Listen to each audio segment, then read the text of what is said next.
All right, so we've got it all back together, but we need to take it apart because I forgot this little nut, which is pretty important. But in the process of doing that, I can kind of show you how this inner mechanism works. It was surprisingly easy to get the cables reinstalled.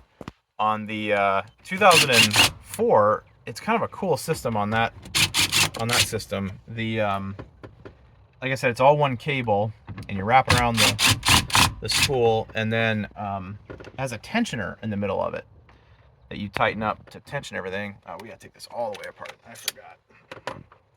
Give me a minute. I gotta find my ratchet or my sockets. So you'll kind of get a look at how this mechanism works here. I'm not going to repack the spool, but because I don't know if I got lucky the first time or not, but it was actually pretty easy to get it all together. So this spool, comes out of here.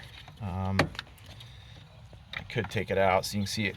Well, I'm not going to take it out, but essentially these you need to have out, and then you start spooling it the right direction, which I talked about in an earlier section of this video, and then you get it kind of all in place, and you have to really rely on these tensioners. So these tensioners right here, you can see how they go back and forth and sort of tension.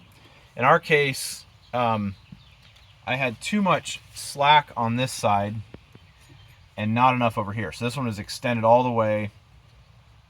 This one is extended all the way as well, but this one had to really compress to get everything in there. And the motor moves pretty freely when it's not all hooked up, and so you can have a helper outside moving the door a little bit for you, and you can kind of move the motor a little bit, and then you just got to kind of get it so that this one compresses just enough. And there's tension on these at all times, and so to get it together, I found you have to get this one compressed, or get them both compressed just slightly, and then all three pieces just kind of fall into place at once, which seems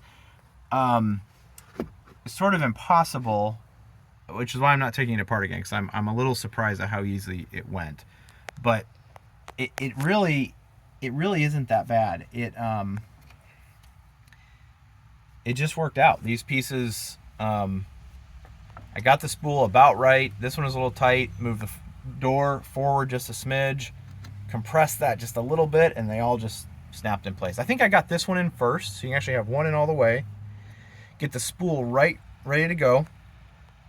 And then you can really compress this one with your fingers. So you can see I can move it with my fingers. I'm getting some help from the door here, but you can compress this with your fingers, and you kind of push on that, push on the spool, and compress this one a little bit, which when you compress this one, it creates slack. It creates slack on this side, and it just pops right in.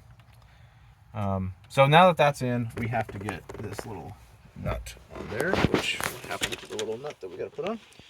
So this little guy here holds the spool on. I don't think it would go anywhere, honestly. There's nowhere really for it to go, but this plastic would begin to rub against that outside plastic. So like everything else on this, it's a 10 millimeter. I don't know how tight this is supposed to be. We're gonna just snug it a couple times. Okay, still moving. Okay, so now I'm going to put this back together really quick, and we have probably the hardest part of this project, or the part that I really don't know what to do, which is this door has been broken for a long time, and the previous owners had it disabled. They just said that they took it to the shop and they cut the cables and disabled it. But it's the disabling part that I haven't been able to figure out how they did it.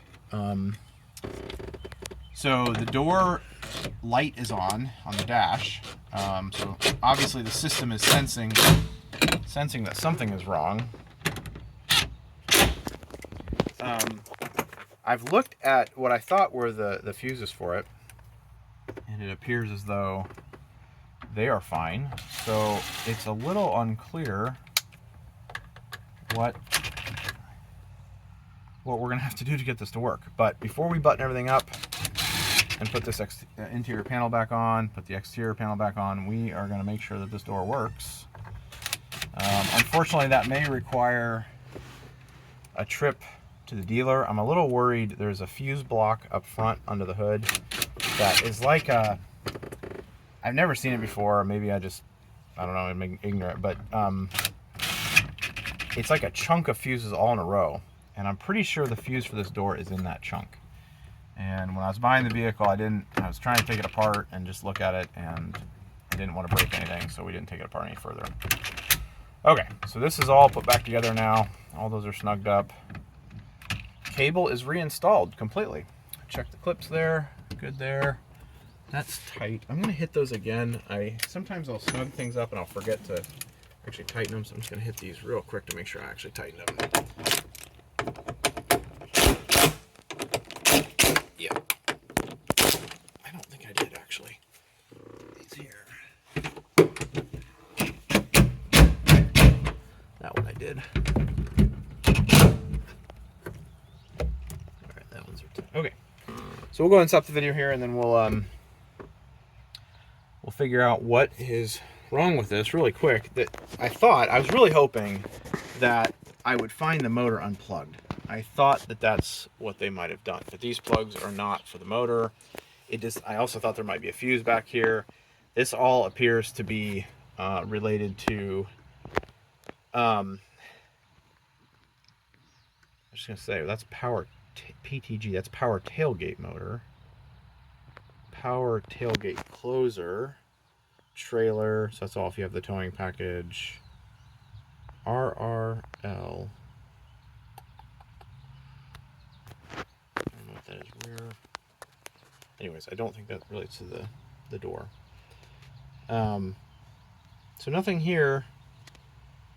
Nothing here seems to fit or be the problem, unfortunately. So we'll keep looking for the electrical issue and see if we can get this to work.